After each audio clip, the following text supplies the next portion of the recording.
So the question of life is Jesus Christ enough for you?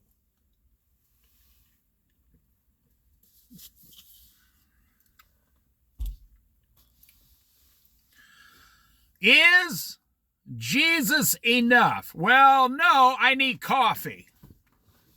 Well, that's not what it's talking about. It's okay to have Jesus and drink coffee. It's okay to follow Jesus, worship Jesus, and listen to the news. Listen to a song on the radio.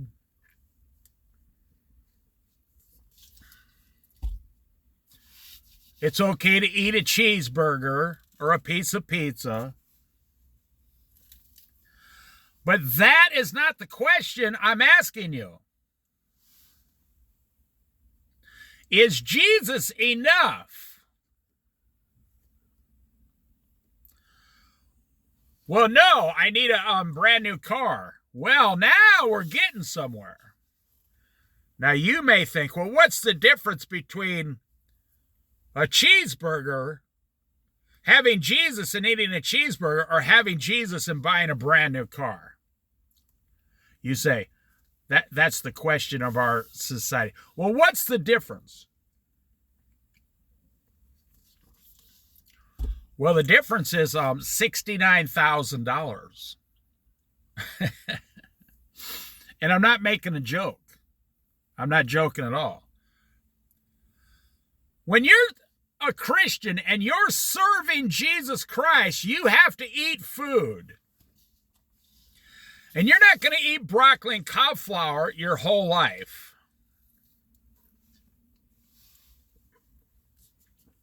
That wouldn't even be healthy to eat just that.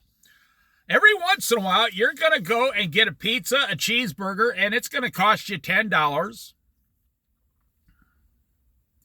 And you go back to worshiping Jesus Christ. Now, you can worship Jesus Christ and give him thanks for that cheeseburger and that piece of pizza. Now, let's move on. You're worshiping Jesus Christ. You're going about your daily life, and then you say,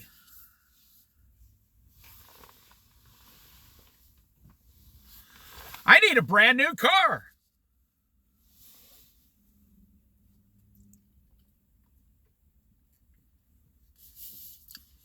And we all know brand new cars start at about $50,000 today, average. A brand new truck starts at $80,000 average. You say, well, what's the difference? And I say, well, the difference is about $50,000. Between the cheeseburger and the car, it's $50,000, $60,000, $70,000. Now, I will say to you, look at these geese right here. I will say to you,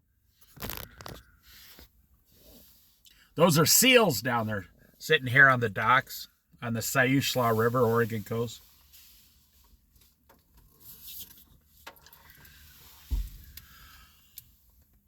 So you spent $10 on a cheeseburger, and now you have to go back to work for 1 hour and make the money back.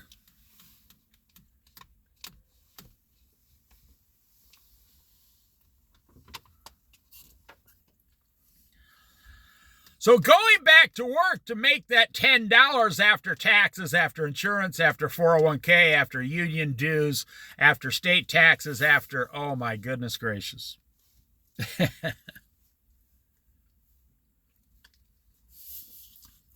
Wait until they start taking the United Nations fund out of your check. You say, what? Well, Hillary Clinton tried to make it okay for the United Nations to get 1% of your paycheck worldwide. Oh, yeah. And Donald Trump ruined it. Donald Trump ruins everything, man. Donald Trump stopped the United Nations from taking like 0.25% out of your paycheck of every American. And then he got out of the United Nations and told them to go, put it in a stuffed, cantaloupe or whatever.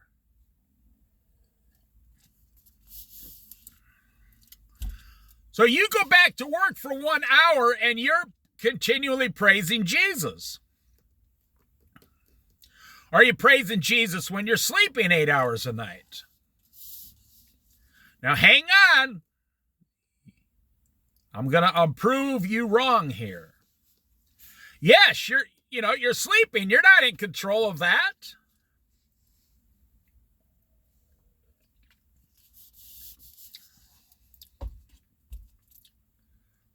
That beautiful duck right there. Okay, but now you need a $50,000 brand new car.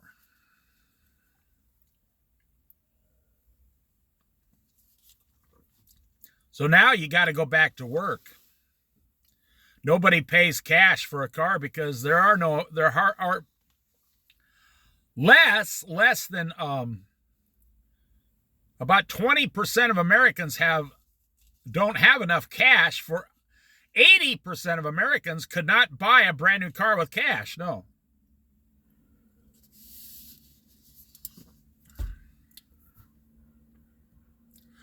So now you got to go back to work. See, you went back to work to pay off that cheeseburger, that piece of pizza, and you had to work for an hour. You see, that didn't do anything really to take you away from Jesus. But now hang on, here we go. Now you got to go back to work, my friend, and you got to pay off a $50,000 car loan at 12%.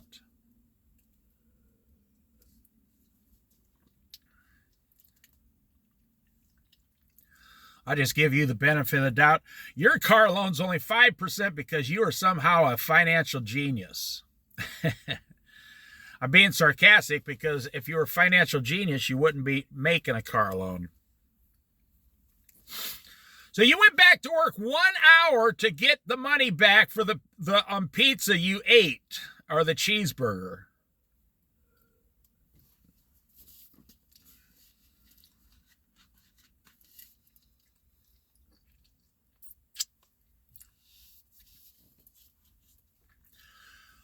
Okay, so now check this out. Now you have to go back to work 5,000 hours to pay off that $50,000 car. And that's technically not true. That's if you put 100% of your pay towards the car. Well, you got to have a place to live. You're paying that. So you understand what I'm saying? The pizza took 1 hour of your life. I mean, not really. Work-wise. The car is going to take up to 5,000 hours of working, and if you put $10 an hour of every hour work towards your car, it will take you 5,000 hours to pay off that car.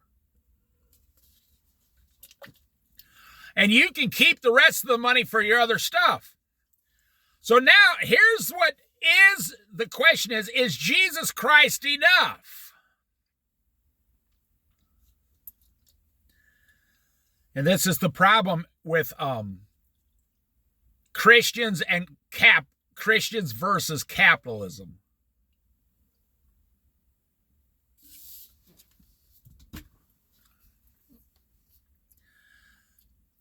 I hate to tell you, for over half of you, capitalism is winning.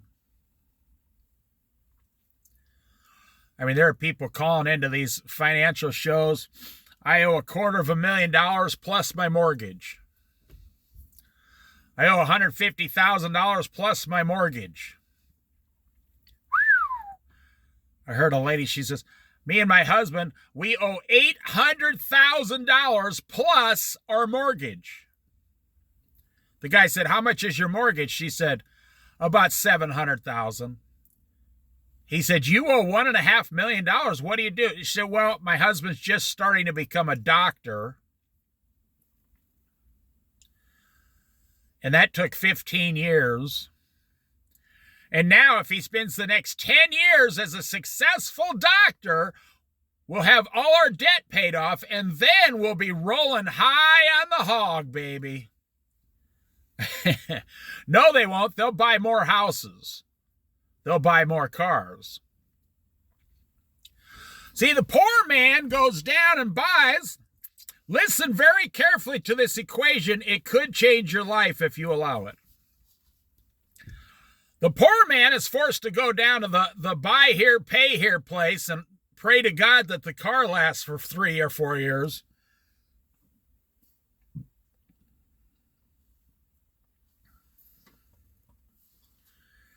And make those $300 a month payments on those $15,000 cars for 5, 6, 7 years. The rich man has plenty of money, and he goes down and gets the $700 a month car payments. Because he thinks, hey, I'm doing so much better than that poor guy over there. You know, this goes to how God looks at you. Imagine a poor guy walking up to God and saying, I can only afford a $14,000 car on payments, Lord. And the Lord would say, yeah, but you can you're still going back and forth. You're making it. Then the rich man goes up and says, Lord, I am so much better than that poor guy over there. I can afford $800 a month car payments. What do you think the Lord would say to that? He'd probably tell the rich man, you need to buy a bicycle. Give $800 a month to the church. Now, maybe he wouldn't get that radical, but he's saying, is the guy who puts the $800 a month on the car payments really that much spiritually more intelligent than the guy who does the $300 a month payments? Now, let me finish. So there's one other category of a man. The rich man who's got the cash. And let me explain to you why he has the cash. The rich man has the cash. The rich man goes down and buys a $15,000 car for cash and has no payments. And he drives that car 5 years and just fixes it up and gets, like an old Toyota or something and drives it for 5 years. And he puts all his money in the bank. And spends all his time worshiping the Lord. That's the third category of the person. Is Jesus enough? Now, here we'll get to the heart of this question. Is Jesus Christ enough? You're a Christian. You have Jesus. Going to start raining. Look at this blue heron crane. See the pillars on the left side? Right, there's a tiny little thing, blue heron crane all the way out there. Here, I'll zoom in and show you. Look at that wise old crane right there sitting there. That's how you're supposed to be living your life. That crane's going to eat like 25 times today. It's just resting now. It's just sitting in the rain. It's just sitting there doing what cranes do.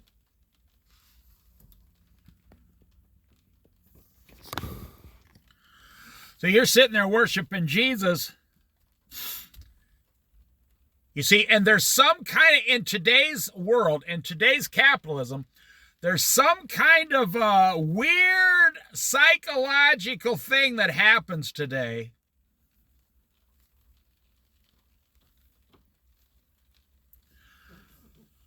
You're sitting there looking at Jesus, worshiping Jesus. Let's say you're doing it correctly. You're worshiping Jesus in spirit and in truth. And all of a sudden you say, as a man or a woman, Lord, I need a new car. And the Lord would say, no, what you need is transportation. You know, today I saw a 70-year-old man with a raincoat on like a $300 mountain bike. There goes that crane, just took off. Look at that. What a beautiful sight. I saw the crane probably got tired of the seagulls arguing all the time and left. The seagulls are like, you know, capitalism. People working in capitalism always arguing, complaining. And the crane just sits there peaceful. So,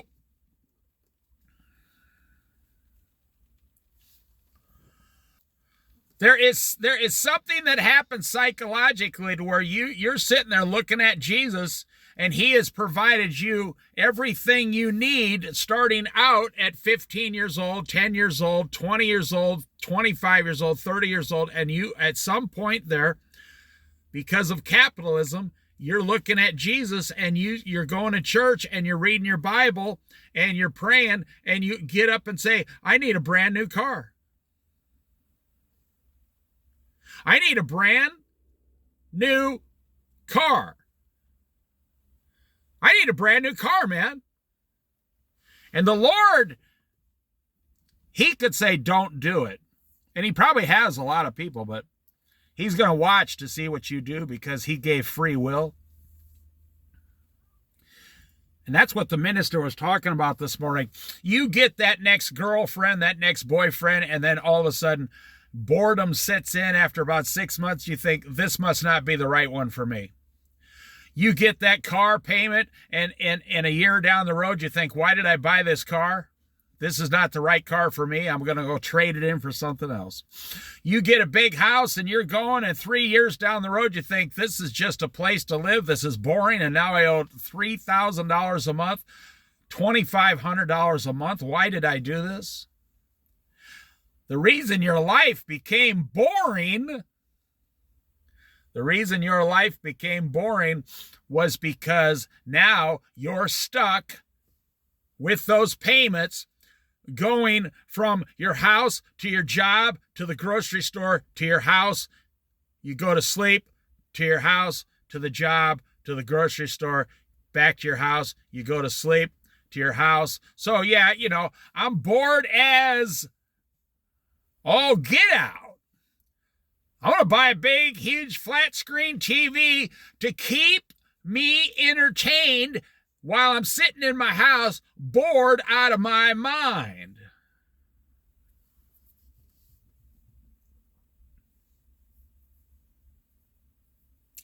You know, everything I'm saying is true. This is probably the best Bible study, best video I've ever made as far as capitalism goes. You say, man, well, you know, that TV, you know, after a while, that's the downfall of TV. You can only watch Gilligan's Island so many times. You can only watch those movies so many times. You know, I see people online, they say, I've watched this movie over 100 times. And they're serious. They're only 30 years old, and they've watched a certain movie over 100 times. And they probably got 6 or 7 movies that they've watched over 100 times each. And they're not exaggerating. Here comes the crane right there, just showed back up. Right there on the left-hand side. How bored do you have to be to watch a movie, watch like the Ninja Turtles 100 flippin' freaking times before you're 30 years old? How bored do you have to be in life? Okay, so that's what I'm saying. Is Jesus enough? You know, so people get down into the weeds and say, yeah, oh, you shouldn't be eating a cheeseburger because you're a sinner. You shouldn't be listen to that song on the radio, you're a sinner. And then they go home, you know, to their $60,000 car, there's $400,000 house. Okay, now let's get this straight. Let's continue this pattern. So you're sitting there and you say, I got my new car it doesn't really look that good sitting in the parking lot of the 2-bedroom apartment that I'm renting. I need a house. And boy, here it comes. You went and asked your friends, I'm thinking about buying a house. They're like, oh yeah? You becoming a real man, huh? You go ask your parents, you think I should buy a house? And your parents say, well, that's a good way to build equity, which is a total lie. That's a good way. It's a good investment. A house is always a great investment. Well, yeah, when they bought houses at $80,000 and kept them for 30 years and sold them for $400,000, that's a good investment, kind of.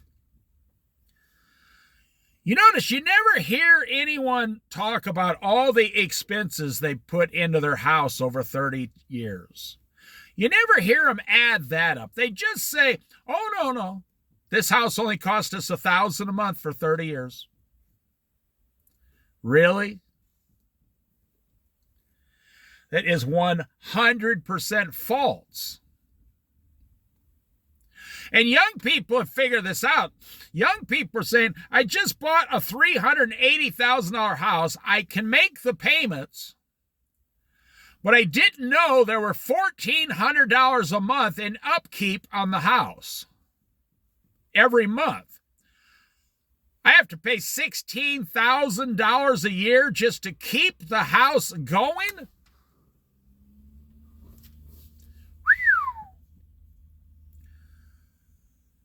You know, if you had an investment, let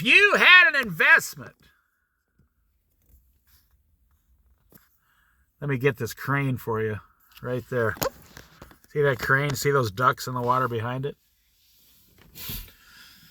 If you had an investment that cost you $1,400 a month, would you do it? Like if you had, let's say 30 years from now, you're going to cash out. Let's say your grandma left you. So you're going to pay off this house, and in 30 years from now, it's going to be worth $800,000. So let's say your grandma gave you $800,000 today and told you you get this money in 30 years when you're 60 years old.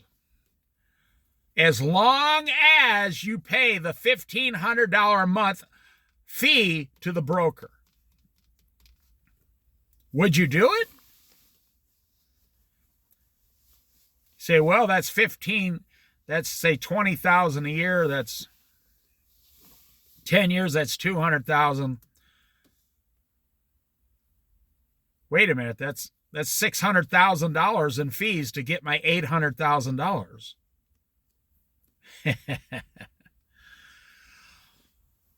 So the bank tells you, you bought a $400,000 house with interest, you're going to pay back $600,000. You're going to pay back $600,000.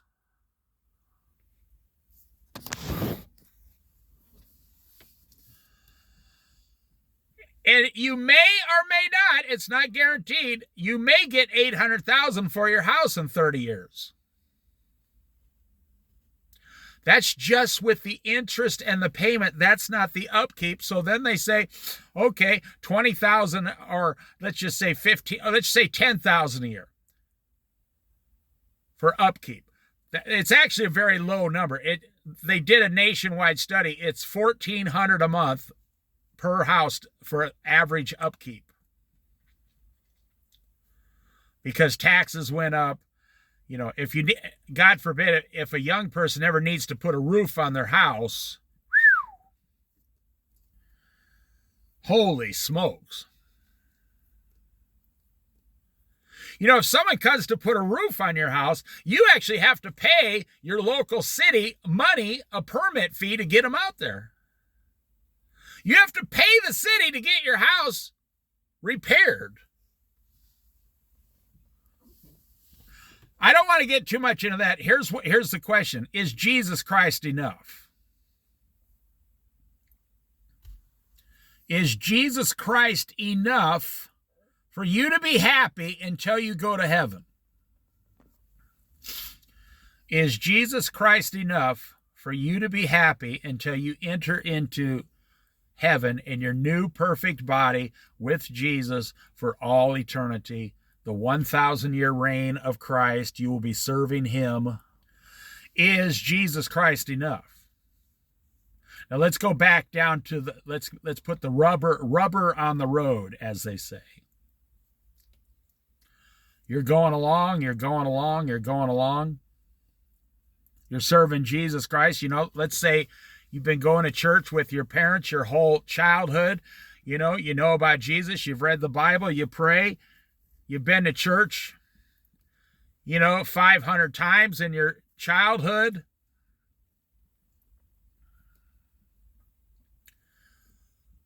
And all of a sudden you say, I need a new car. No, what you need is transportation from your house to your job and then to the grocery store and then back. And do you know if you just had that would put you in the wealthiest, now check it out, the wealthiest 10% of people in the world? Now in America, they would say you're you're very poor, you're a poor slug. You're fat, you're homely, you got nothing. But God doesn't write the Bible just for the United States. God writes the Bible for all men and women in the world. So you're sitting in America with a $5,000 car paid cash. It runs perfect. It's only got 150,000 miles on it. You're going to drive this 5 years. You're going to put about $700 or $800 a year into maintenance. In 5 years, you're going to sell that for about $2,000 and go buy another $5,000 or $6,000 car for cash. And you're going to take all your other money and put it in the bank, in the savings, not cryptocurrency, not the stock market. You're just going to put it in the bank. Every 5 years, you save $30,000 and you're 100% debt free. And you live in a 1-bedroom apartment. Because you don't want a $3,000 a month house payment and $1,000 to $1,500 a month for upkeep. You ever have to go down and buy a water heater now and have it installed? Some electrical problems or the plumbing? You could have an issue from your front yard to the street with your sewer plumbing, and the city will say, that's not our problem. You got to spend $35,000 getting that fixed yourself. And you say, well, I don't have the money, so I'm not going to fix it. And the city comes along and puts a lien on your house and says, no, you have to fix it. According to the local city ordinance, the law, you have to fix it. If you don't fix it, we're going to come fix it for you and send you the bill. But the city does it when they put a lien on your house, with interest. So if that lien sits on your house for 10 years, you don't owe $35,000. You owe like $140,000. I'm not making any of this up. The system is collapsing within itself. It has been for about 15 years. Now let me back up and finish this up. This Bible study is about, is Jesus Christ enough?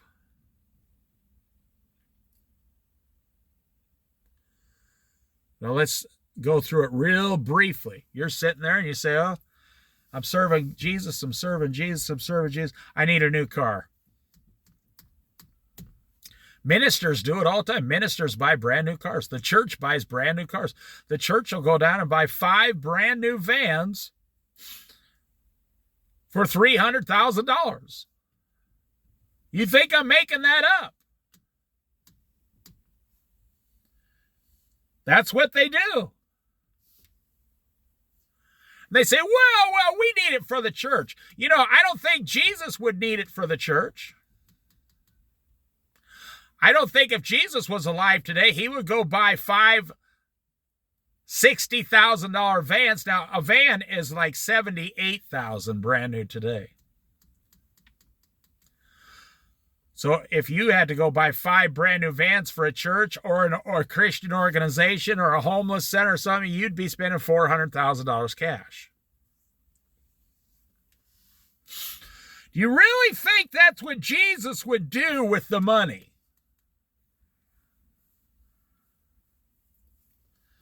No, he wouldn't. That's not who Jesus is. And I can prove it. You know, Jesus and his disciples walked everywhere. They walked 20, 30 miles a day. They walked everywhere. You don't think Jesus had the power to make them all appear and disappear to another area?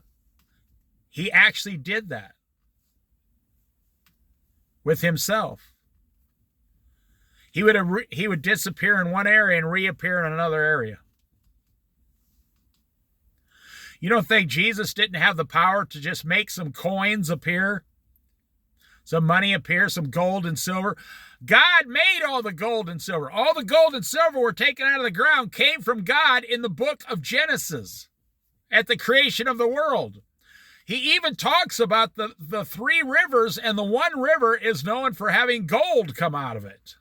It's in the book of Genesis at the beginning.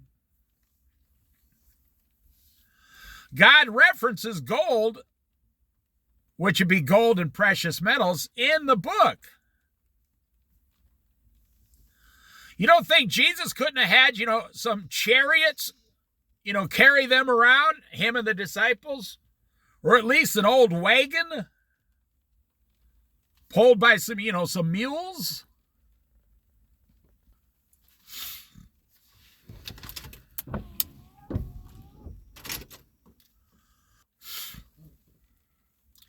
I just had a friend buy a used car, $6,000. Man, it's a nice car, too. I'm not going to tell you who he is or what it is. This car only has about 130,000 miles on it. This car will last him 100,000 miles. This car, he will have this car 10 years from now. It's his second car. It was such a great deal, he just went down and got it. $6,000. And this car is nice, and it's like a limited edition, extended back end. It's a smaller car, well, medium-sized range, but it's not an SUV or nothing like that. He'll have this car for 10 years, till he's 75 years old. That's a good investment. And the man's a Christian. He's always got a backup car now. It's his second car. For $6,000. That's cheap.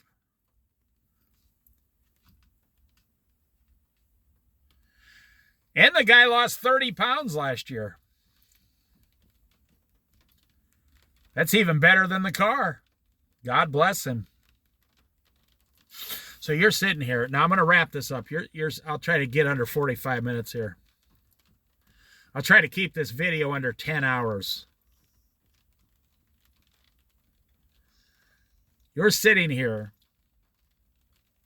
and you're following Jesus. And you say, I need a new car.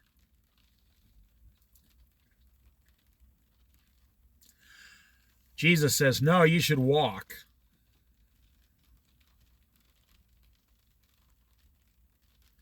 What are you going to tell? Hey, Jesus, I don't care if you walked everywhere. I want to drive everywhere in my sports car. Now, listen. So you do the same with the house. You're sitting in this one-bedroom apartment all alone, and then you meet a girl, the love of your life. Oh, I can't live without her. She's the greatest thing ever. Which is the way it's supposed to be. So now she comes in and you're in your cute little 1-bedroom house and oh, it's so cute. And you're never, 3 foot apart from each other. You can't let each other go. You're having the time of your life. You get married, 3 years fly by, and now you have a child. And you say, it's funny, you still don't want to move. You're like, oh, well, it's just a little baby. We'll just put the crib right here in the bedroom with us and till the kid's like 3 years old, it's fine. Well, then she gets pregnant again, and then you say, we need a 2-bedroom apartment. Okay, well, that's kind of reasonable. You're still serving Jesus. You're still eating your cheeseburgers and your pizza, getting fat and happy. And then that kid comes up, and those kids get 5 or 6 years old, and then all of a sudden, for no reason, you're going along just fine. You're saving money. You saved $30,000 cash. God's taking care of your family. You have 2 used cars. You have no payments. You're 100% debt-free. No credit cards, nothing. You're only 28 years old. You're doing fine. Just keep going like that with Jesus. But that's not true.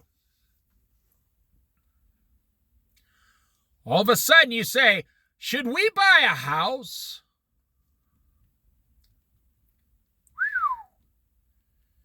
You're going to go from $1,200 2-bedroom apartment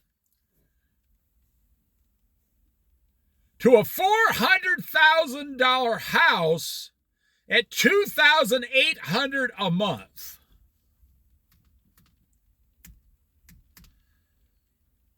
Then you're going to get the house, and then you're going to get a brand new car. And now, from 30 years old until you're 60 years old, you are going to be spending the next 30 years from age 30 to 60 paying off several $100,000 in debt. And then what happens is somewhere in that 30 years, people fall behind, you see. Your wife loses her job, you lose your job, your kid had to go to the hospital or something. It cost you $15,000. And now you got credit cards to make those payments.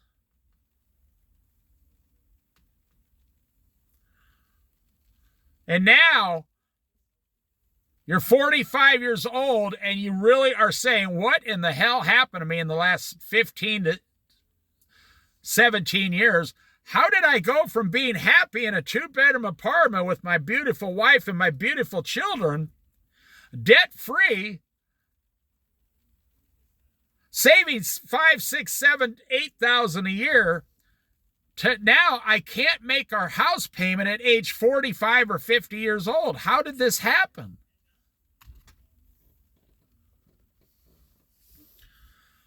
Well, I'm telling you, at some point you separated away from God's plan for your life. You separated away from the wisdom of Christ and the Bible, and capitalism talked you into all of this debt.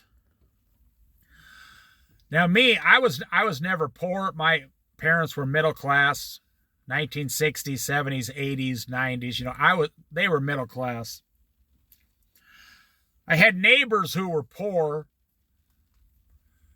They didn't have enough food because their mom died at birth, and it was 2 brothers, and their dad abandoned them most of their life, and they lived with their 450-pound grandmother. I'm not making this up. And this was my best friend till I was about 20 years old, and we used to go out in the cornfields, with our guns shooting and doing stuff, and this guy didn't, you want to age. I've seen this guy shoot a possum, take it home, and eat it.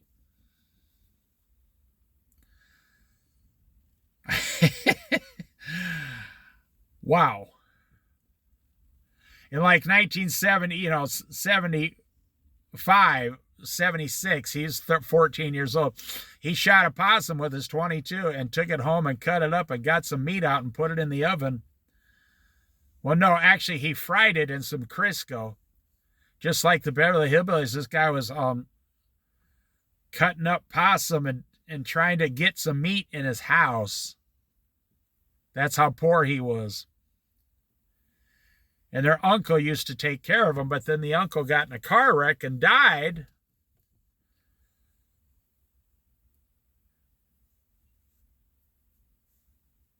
I used to share my BBs with this guy. BBs out of a BB gun, you know. You go down, BBs were like 49 cents back then for 300. No, it was really like 500 BBs in a tube, 49 cents. For a BB gun. And I'd give him half my BBs. 25 cents. But you see, that's the thing. If you don't have 25 cents in 1970, 72, it might as well be $1 million. I'm not, if you got a BB gun and you got no BBs, the BB gun is useless. You can't shoot rocks out of it. If you got a BB gun and you got no BBs, that's why California said, screw it, we're going to try to go after the ammunition. We'll let them keep the guns, but if we can get rid of all the ammunition, the guns will be useless. Well, the Supreme Court shot that down and said, you can't do that. But it took several years, and now they're like, oh, okay then. They knew they were going to lose, but... And I had an allowance, you see, like $3, $4, $5 a week, which was a lot of money back then. But I did a lot of work for my parents. I remember my mother used to give me $7 a week when I was older, because when I got out of school, I would do all the work and then babysit my little brother 3 nights a week for 5 hours a night. And she would give me $7 a week for all of that. And I was like, woohoo, I'm rich. I'm not kidding. I had more money saved. I had $80 saved. That was more than my parents had. And so, you know, if I'm getting $7 a week and I share 25 cents worth of BBs with my best friend, now he'd get like, 250 BBs, so that would last him 6 months.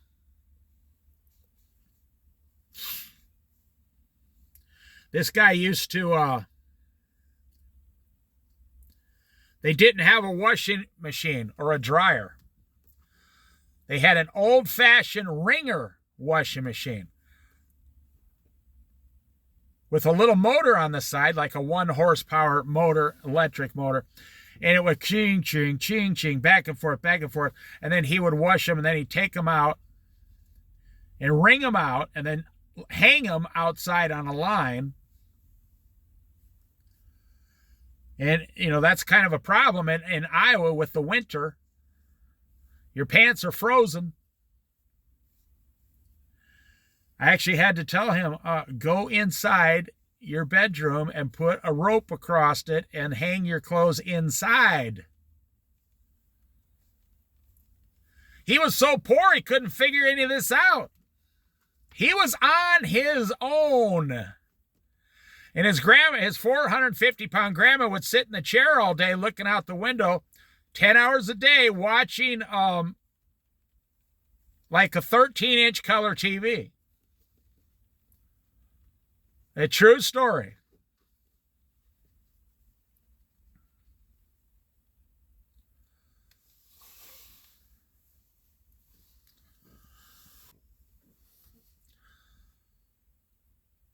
So I see so many 50-year-olds, saying, I just bought a house.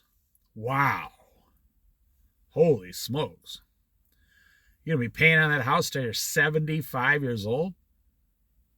25-year mortgage?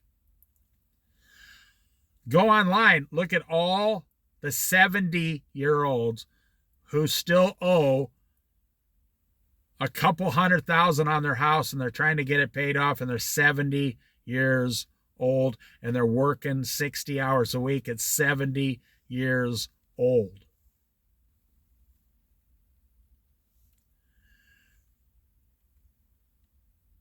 So you go, is Jesus enough? Now, like the preacher said this morning on the radio, and this is something people forget now, Christians, this earth is temporary. Our Father, who art in heaven, hallowed be thy name. Thy kingdom come, thy will be done on earth as it is in heaven. The new heaven is going to come to the new earth after the 1,000-year reign of Christ. The only thing you're supposed to be doing now is serving God, worshiping God, and raising your family in Jesus Christ, the Bible, and prayer, and in the church, if you have children, a good Christian church. Stay debt-free, eat healthy, do a lot of praying, a lot of Bible study together, raise your children in the Bible. You are supposed to be doing everything temporary on this earth. And when you die, you go to be with Jesus, then the rapture will happen, then the 7-year reign or tribulation, and then the 1,000-year reign of Christ comes down, where you will reign with Christ for all eternity, forever and ever and ever and ever and ever.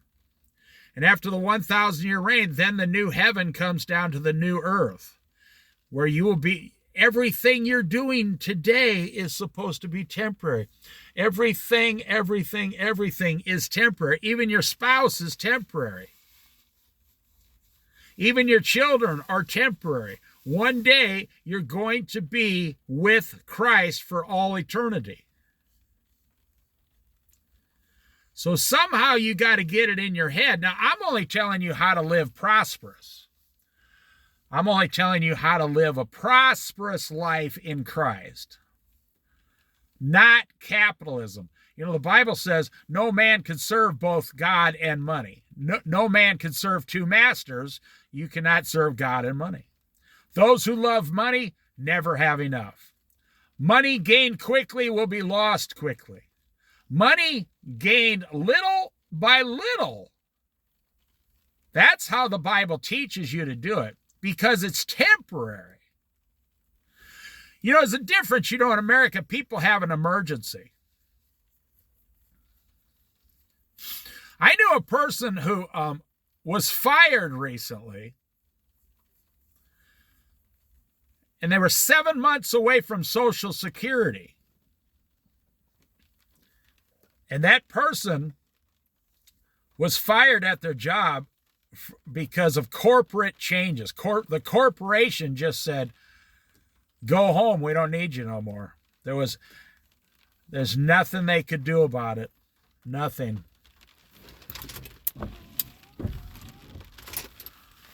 But this person's husband was on Social Security already. And they had enough money in the savings account to now this person would have no changes of life at all for 6 months until the Social Security comes.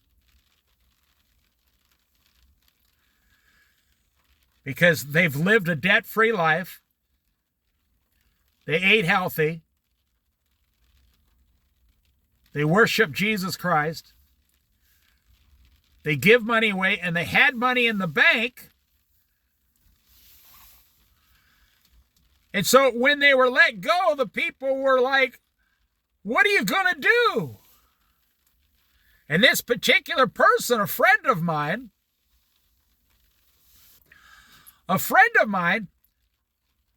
smiled, just smiled and said, well, I wanted to keep working here for a couple more years. But I think, now I'm going to go home and go on vacation for 6 months. That's the funny thing.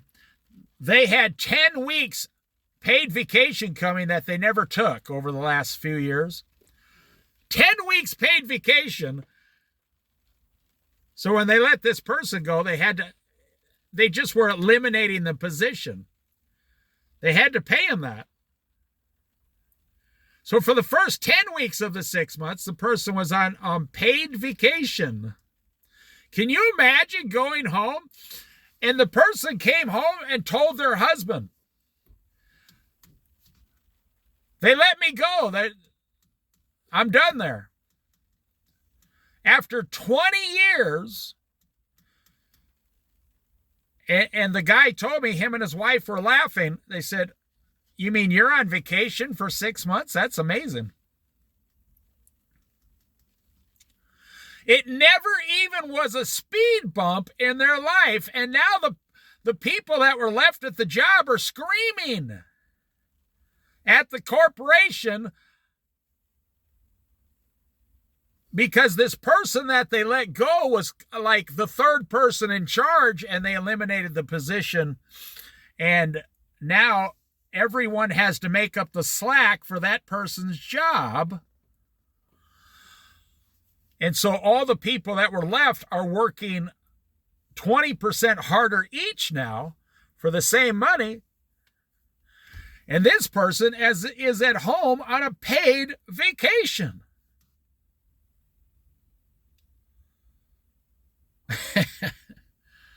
Why? Because they never bought a house. They've never had a credit card debt. They never had a new car. They lived the life I told you about. And when capitalism came and slapped them in the face, they just smiled. When capitalism said, now the person lost, like $3,000 a month in income.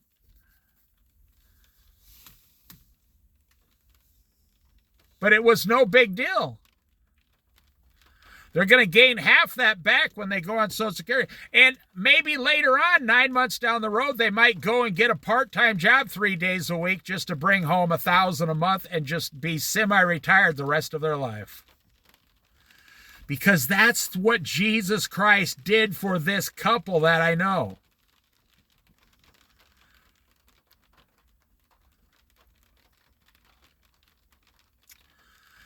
I'm going to end with this. You think that the arrogance, now I think it's arrogance. The arrogance of signing a 30-year loan at a bank is incredible to me. You're looking at God and saying, I know I'm going to be here for 30 years. The arrogance of signing a 7-year car note, a car loan for 7 years. The Bible teaches very clearly, you don't even know what tomorrow is going to bring. But the average American Christian says, yeah, well, even if I died tomorrow, I still want to drive a brand new car around, man. I see so many 40-year-old Christian wives driving around in $80,000 SUVs. And they're making that $1,000 a month payment on this SUV. And there's some kind of break in the wisdom between the church today and the people sitting in the congregation, the pews. There's some kind of a broken communication there, to where the ministers are no longer talking about your money, your finances, and saying it's not godly to go $700,000 in debt to make $28 an hour.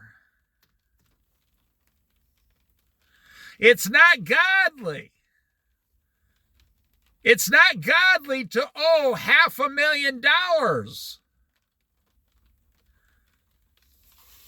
The Bible talks about it over and over and over and over.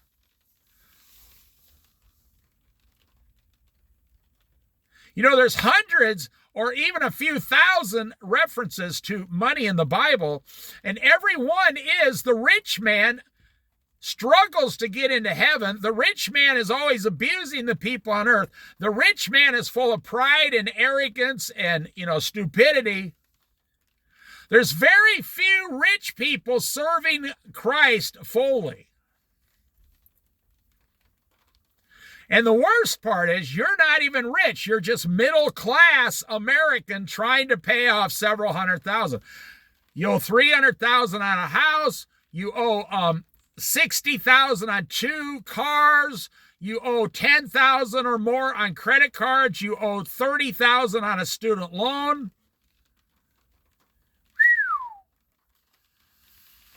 And as a Christian, you have to ask yourself, why isn't Jesus enough? Why is Jesus not enough for me?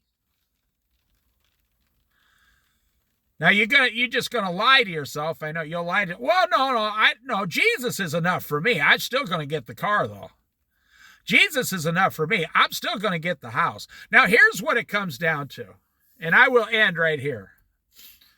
I didn't make the 45 minutes. I'll keep this under an hour. I got 3 minutes left. With Jesus, you don't have any of these problems. With capitalism, you have all of these problems.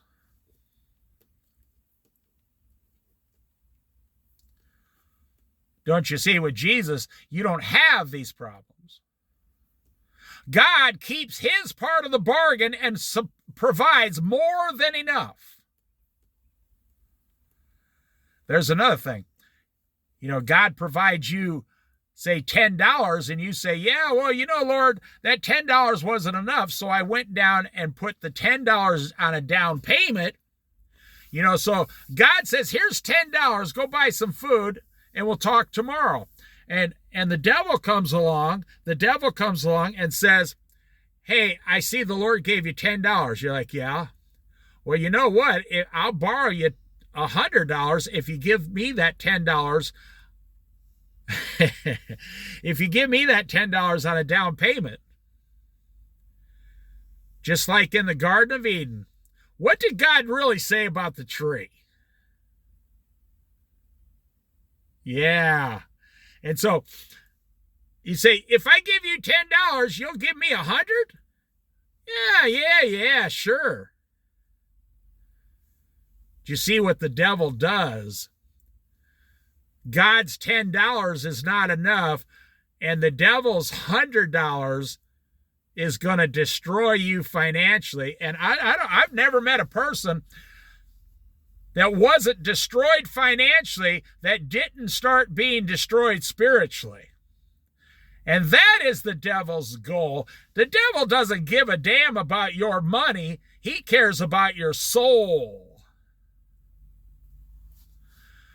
If he can destroy you financially, he can sure wreak havoc on your life for the next 10 years spiritually. The devil wants you to start asking God, how come you're not giving me more? How come you're making me work more? How come I don't have enough? How come other people have new cars and I don't have a new car? How come I don't have a bigger house? That's where the devil wants you to start talking to your Father in heaven about things that are stupid, that have nothing to do with heaven and eternity.